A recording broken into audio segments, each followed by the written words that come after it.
Puji Tuhan, Bapak Ibu Saudara yang dikasihi Tuhan, tanpa terasa kita sudah memasuki pada akhir bulan September. Dan juga dirasakan juga sih hari-hari, ya kan? Hari-hari yang kita lalui, walaupun banyak kesulitan, tetapi karena Tuhan beserta kita, kita juga bisa menghadapinya di dalam kesulitan itu. Karena itu, mari kita belajar firman Tuhan pada pagi hari ini. Bagaimana hidup kita bisa berubah? Bagaimana kita bisa melihat perubahan itu? Tadi pujian mengatakan firman-Mu yang mengubah hidup. Karena itu mari kita buka firman Tuhan yang mungkin tidak asing lagi bagi kita. Kita buka di dalam Yehezkiel 37 ayat 1 sampai dengan ayat 14. Ayat 1 sampai dengan 14. Apabila Bapak Ibu Saudara sudah mendapatkannya, mari kita baca bergantian, ya, bergantian. Firman Tuhan di sini bagaimana bisa kita melakukannya. Demikian firman Tuhan. Apabila sudah menemukannya, lalu kekuasaan Tuhan meliputi aku dan Ia membawa aku keluar dengan perantaraan Roh-Nya dan menempatkan aku di tengah-tengah lembah. Dan lembah ini penuh dengan tulang-tulang. Ayat 2, saudara.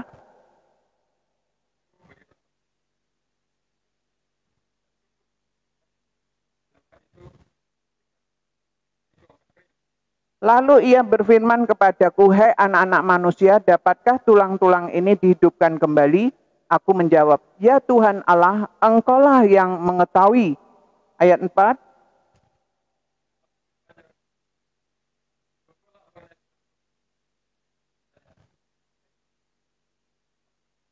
Beginilah firman Tuhan Allah kepada tulang-tulang ini, aku memberi nafas hidup di dalammu supaya kamu hidup kembali. Bersama-sama ya. Aku akan memberi urat-urat padamu dan menumbuhkan daging padamu. Aku akan menutupi kamu dengan kulit dan memberikan kamu nafas hidup supaya kamu hidup kembali. Dan kamu akan mengetahui bahwa akulah Tuhan. Lalu aku bernubuat seperti diperintahkan kepadaku. Dan segera sesudah itu aku bernubuat, kedengaranlah suara. Sungguh suatu suara berderak-derak dan tulang-tulang itu bertemu satu sama yang lain.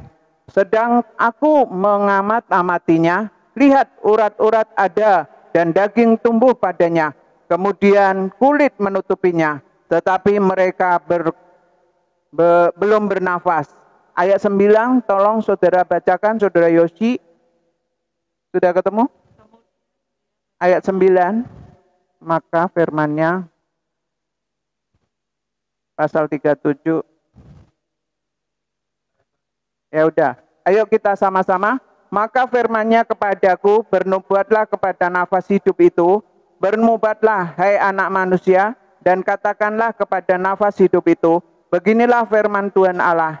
Hai nafas hidup, datanglah dari keempat penjuru angin dan berembuslah ke dalam orang-orang yang terbunuh ini, supaya mereka hidup kembali. Lalu aku bernubuat seperti yang diperintahkannya kepadaku, dan nafas hidup itu masuk ke dalam mereka sehingga mereka hidup kembali. Mereka menjejakkan kakinya suatu tentara yang sangat besar. Firman-Nya kepadaku, hai anak manusia, tulang-tulang ini adalah seluruh kaum Israel. Sungguh mereka sendiri mengatakan, tulang-tulang kami sudah menjadi kering dan pengharapan kami sudah lenyap.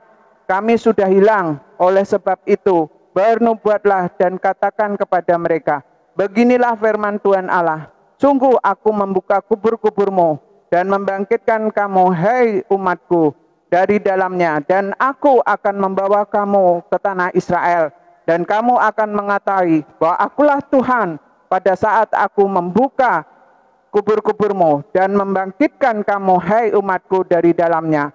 Aku akan memberikan rohku ke dalammu sehingga kamu hidup kembali, dan aku akan membiarkan kamu tinggal di tanahmu, dan kamu akan mengetahui bahwa aku Tuhan yang mengatakannya dan membuatnya. Demikian firman Tuhan. Amin. Berbahagialah yang mendengarkan sabda Tuhan, tetapi tidak hanya mendengarkan dan melakukannya dalam kehidupan sehari-hari.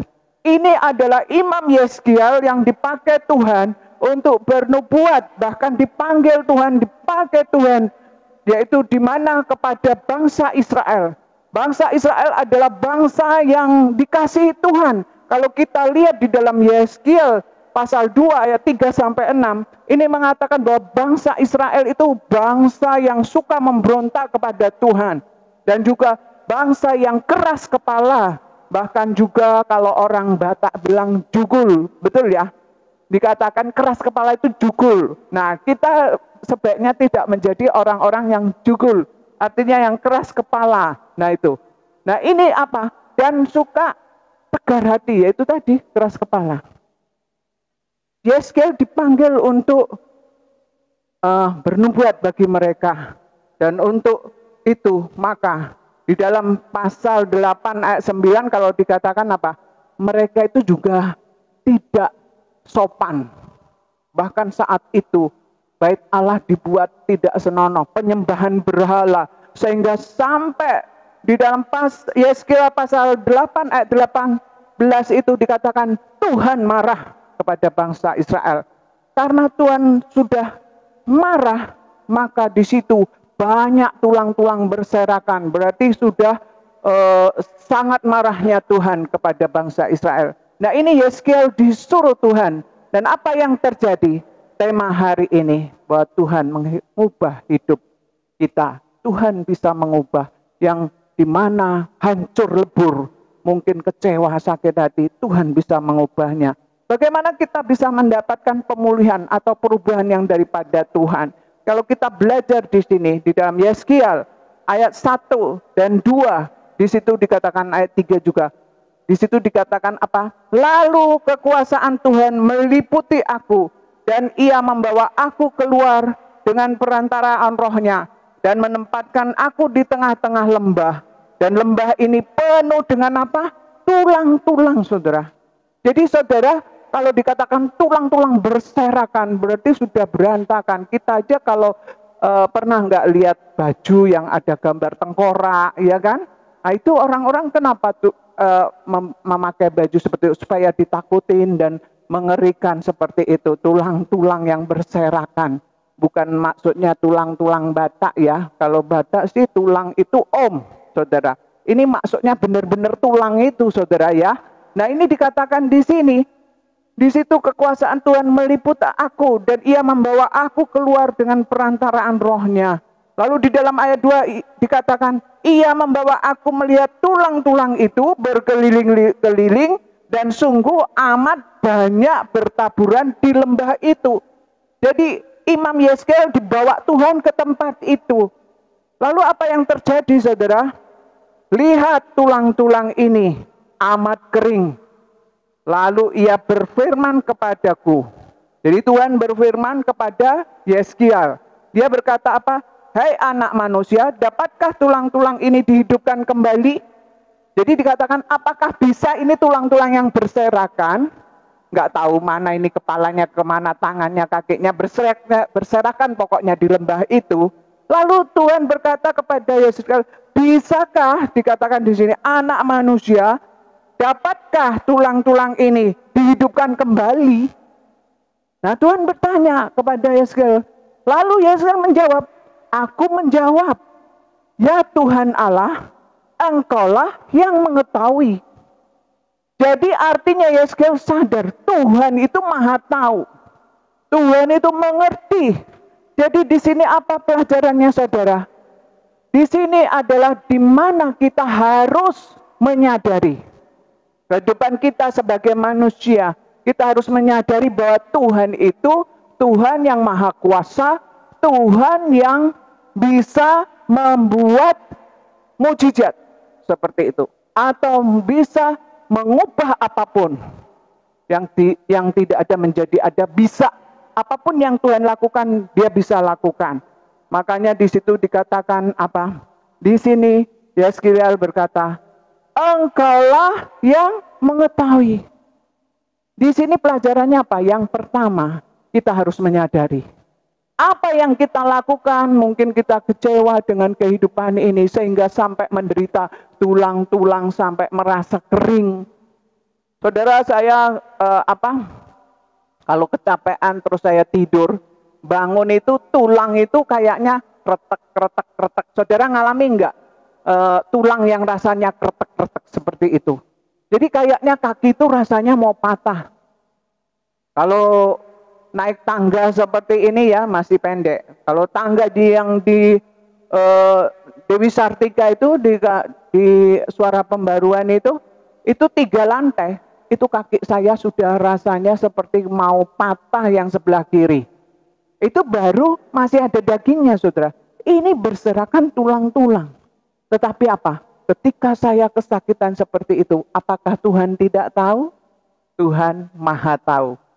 Jadi di sini kita harus menyadari, saudara. Yang pertama, kita menyadari bahwa Tuhan itu tahu situasi keadaan kita bagaimana. Tuhan tahu apa yang kita butuhkan. Tuhan tahu penderitaan kita. Tuhan tahu apa yang kita perlukan maupun kita pikirkan. Maupun apa saja dalam kehidupan kita. Kita harus menyadari bahwa Tuhan tahu. Seperti yang dikatakan Yeskiel, bahwa engkau mengetahui. Jadi Tuhan tahu akan hidup kita. Karena itu kalau saudara pengen dipulihkan, saudara pengen hidupnya berubah, saudara harus menyadari. Walaupun saudara sembunyi-sembunyikan, Tuhan tahu. Karena itu saudara harus menyadari, kuncinya di sini. Kalau ingin mendapatkan mukjizat, saudara harus menyadari kehidupan saudara membutuhkan Tuhan. Saudara harus menyadari bahwa saudara tidak bisa mengandalkan diri sendiri. Tapi harus bersandar kepada Tuhan. Karena apa? Tuhan adalah Tuhan yang Maha tahu. Ini yang adalah yang pertama, saudara. Di mana kita bisa mendapatkan pemulihan atau perubahan hidup. Kalau kita mau menyadari di mana Tuhan menaruh kita dimanapun, kita harus menyadari bahwa kehidupan kita selalu memerlukan Tuhan. Nah, ini yang pertama. Lalu yang kedua, apa pelajaran kita bisa lihat di sini? Kalau kita lihat di dalam ayat 4 sampai 6 itu dikatakan firman Tuhan ini. Lalu firman-Nya kepadaku, bernubuatlah mengenai tulang-tulang ini dan katakanlah kepadanya, hai tulang-tulang yang kering, dengarlah firman Tuhan. Beginilah firman Tuhan Allah kepada tulang-tulang ini. Aku memberi nafas hidup di dalammu, supaya kamu hidup kembali. Aku akan memberi urat-urat padamu dan menumbuhkan daging padamu. Aku akan menutupi kamu dengan kulit dan memberikan kamu apa? Napas hidup. Supaya apa? Kamu hidup kembali dan kamu akan mengetahui bahwa Akulah Tuhan. Jadi pelajaran yang kedua, ketika kita memperkatakan firman Tuhan, istilahnya deklarasi ya.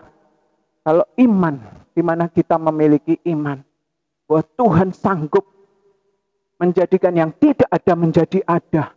Tulang-tulang berserakan yang tidak berbentuk dan sebagainya.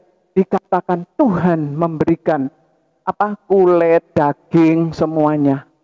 Sehingga tulang-tulang itu bisa hidup. Luar biasa ya. Demikian juga hidup kita, saudara. Sehebat apapun dosa saudara, Tuhan itu mengasihi saudara dan Tuhan bisa mengampuni saudara. Mengubah hidup saudara. Temanya kan perubahan hidup. Tema terbesarnya tentang apa? Tetap tenang di dunia yang bergemuruh.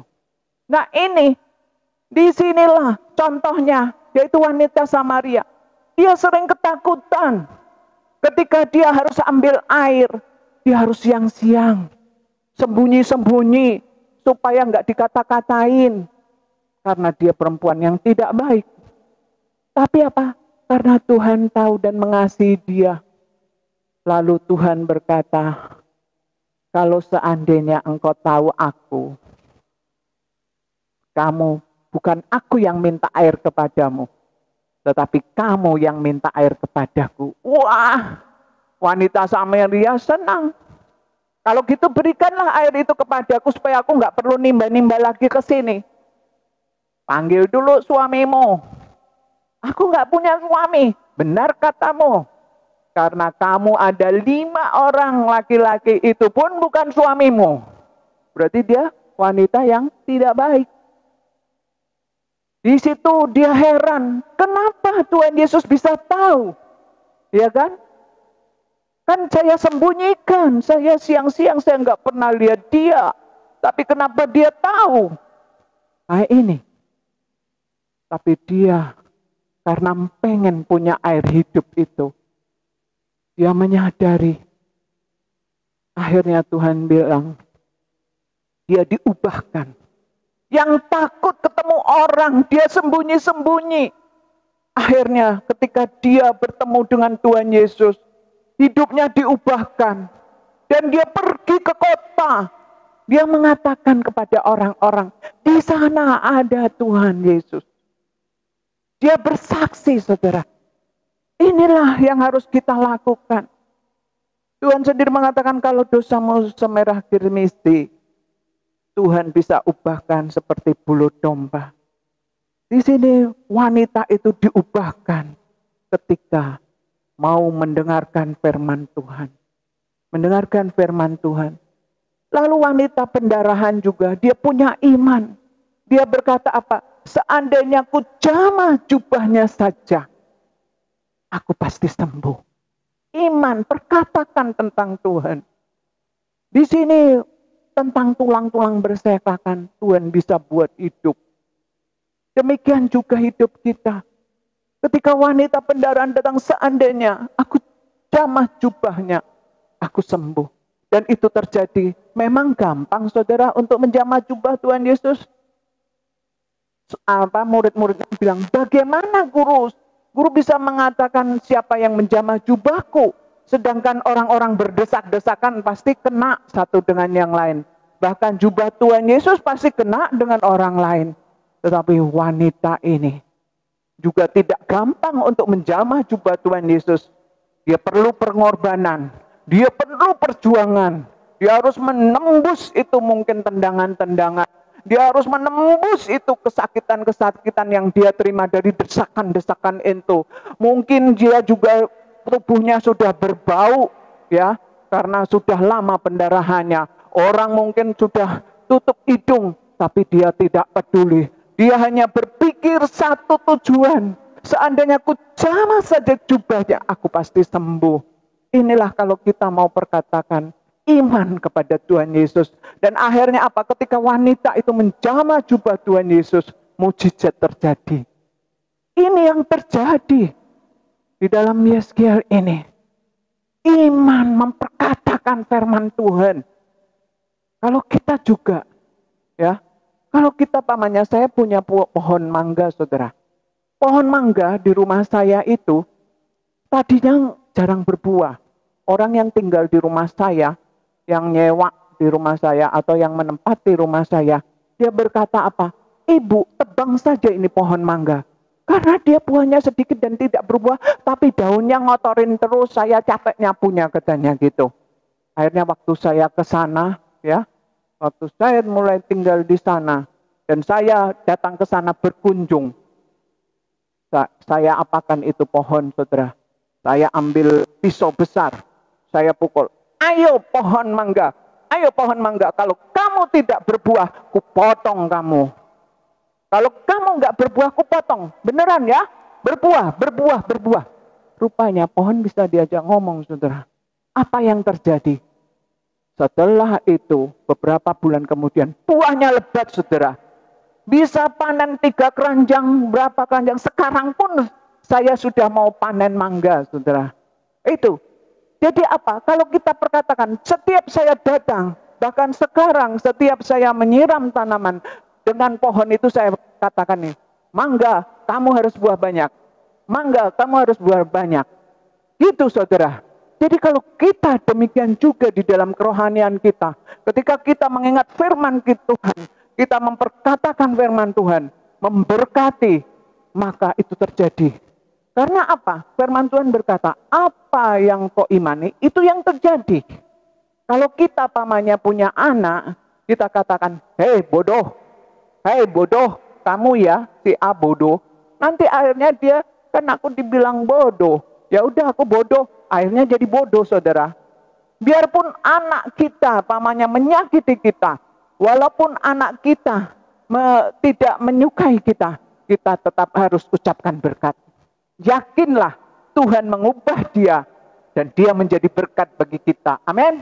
Nah karena itu ucapkan firman Tuhan ini, berkat-berkat. Maka saudara akan diberkati. Kalau katakan sehat, aku sehat, kita pun akan sehat. Amin. Tapi kalau kita bilang, aduh kenapa aku begini, sakit. Akhirnya sakit beneran saudara. Mau. Nah karena itu lebih baik diberkati, lebih baik sehat. Kalau punya sakit, dalam nama Yesus ada teman saya saudara. Namanya Ibu Rosi. Dia bilang apa? Kakinya suka sakit. Dia bilang, hei kaki, kamu jalan untuk Tuhan ya. Sehat saudara. Akhirnya dia kuat jalan-jalan ke Thailand juga kuat saudara. Karena pada umurnya sudah tua. Sekitar waktu itu 72 dikurangi 4 tahun. Ya, itu 60 berapa? 68 tahunan. Ini, karena itu mari kita anak-anak Tuhan berkatakan firman Tuhan. Dan itu yang diimani, itu yang terjadi. Amin. Kita belajar yang ketiga. Yang ketiga apa firman Tuhan ini berkata? Mari kita lihat ayat 7 sampai 14. Ayat 7 sampai 14 dikatakan, lalu aku bernubuat seperti diperintahkan kepadaku, dan segera sesudah aku bernubuat, kedengaranlah suara, sungguh suatu suara berderak-derak, dan tulang-tulang itu bertemu satu sama yang lain. Sedang aku mengamat-amatinya, lihat urat-urat ada, dan daging tumbuh jadinya, kemudian kulit menutupinya, tetapi mereka belum bernafas. Maka firman-Nya kepadaku, bernubuatlah kepada nafas hidup itu, bernubuatlah hai anak manusia, dan katakanlah kepada nafas itu, beginilah firman Tuhan Allah, hai nafas hidup, datanglah dari keempat penjuru angin, dan berhembuslah ke dalam orang-orang yang terbunuh ini, supaya mereka hidup kembali. Lalu aku bernubuat seperti yang diperintahkannya kepadaku, dan nafas hidup itu masuk di dalam mereka, sehingga mereka hidup kembali. Mereka menjejakkan kakinya suatu tentara yang besar. Firman-Nya kepadaku, hai anak manusia, tulang-tulang ini adalah seluruh kaum Israel. Sungguh mereka sendiri mengatakan, tulang-tulang kami sudah menjadi kering, dan harapan kami sudah lenyap. Kami sudah hilang. Oleh sebab itu, bernubuatlah dan katakanlah kepada mereka, beginilah firman Tuhan Allah, sungguh aku membuka kubur-kuburku dan membangkitkan kamu, hai umatku, dari dalamnya, dan aku akan membawa kamu ke tanah Israel, dan kamu akan mengetahui bahwa akulah Tuhan, pada saat aku membuka kubur-kuburku dan membangkitkan kamu, hai umatku, dari dalamnya. Aku akan memberikan rohku ke dalammu, sehingga kamu hidup kembali, dan aku akan membiarkan kamu tinggal di tanahmu, dan kamu akan mengetahui bahwa aku Tuhan yang mengatakannya dan membuatnya. Demikian firman Tuhan. Ini saudara yang ketiga. Di mana yang ketiga? Yaitu Tuhan, ketika kita taat kepada firman Tuhan, mentaati firman Tuhan. Ini Yeskiel berkata apa? Lalu aku bernubuat seperti yang diperintahkannya. Jadi jangan menyimpang ke kiri. Tuhan bilang A, saudara bilang B. Tuhan bilang B, saudara bilang A. Akhirnya tersesat. Benar enggak? Nah karena itu, kalau firman Tuhan kita harus taati saudara. Ketika kita taat maka mukjizat terjadi. Tetapi ketika sudah mendapatkan mukjizat, ini orang Israel bilang apa? Tidak ada harapan. Lalu Tuhan bilang, aku Tuhan. Di dalam Tuhan selalu ada harapan. Amin. Masa depan selalu cerah karena ada Tuhan. Kita pegang janji Tuhan ketika kita taat Tuhan. Tuhan berkata apa? Orang yang takut Tuhan, anak cucunya tidak akan meminta-minta. Karena itu kita pegang janji Tuhan. Kalau kita lihat COVID-19, kadang-kadang masa depan terasanya bagaimana ya? Apa yang terjadi dengan anak-anak kita nantinya? Bagaimana dengan sekolah mereka? Tadi kita sebelum ibadah ini berkata tentang sekolah mulai tutup, ya kan? Gereja-gereja mulai tutup. Karena apa? Biaya-biaya. Tetapi apa? Firman Tuhan di sini, orang yang tidak ada harapan, Tuhan katakan, aku Tuhan. Kalau ada aku, pasti ada harapan. Tuhan selalu menyertai. Pegang janji Tuhan, taati firman Tuhan. Matius 28 ayat 19-20. Pergilah, jadikanlah semua bangsa muridku. Dan baptislah mereka dalam nama Bapa, Anak, dan Roh Kudus. Dan ketahuilah. Apa yang dikatakan Tuhan? Aku menyertai engkau sampai akhir zaman, saudara. Kiamat mau terjadi, Tuhan beserta kita. Jadi enak kan? Jadi anak-anak Tuhan. Ayo, sekarang saya ajak Bapak Ibu Saudara, mari kita, walaupun kehidupan terasa sulit, sadarlah, Tuhan Maha Kuasa.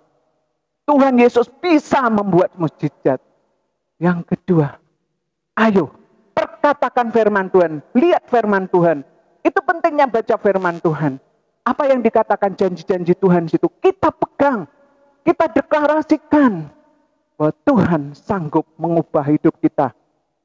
Kalau tadi yang kedua itu contohnya Rasul Paulus, Petrus yang dulu menyangkal, tapi dia balik lagi, diubah, dipakai Tuhan. Kita juga bisa dipakai Tuhan. Yang ketiga, mari kita taat kepada firman Tuhan. Dan kita jangan hanya menjadi penonton. Ayo bekerja untuk Tuhan, apapun yang saudara bisa. Profesi apapun yang Tuhan kasih kepada saudara, biarlah itu untuk memuliakan Tuhan. Amin. Mari kita berdoa.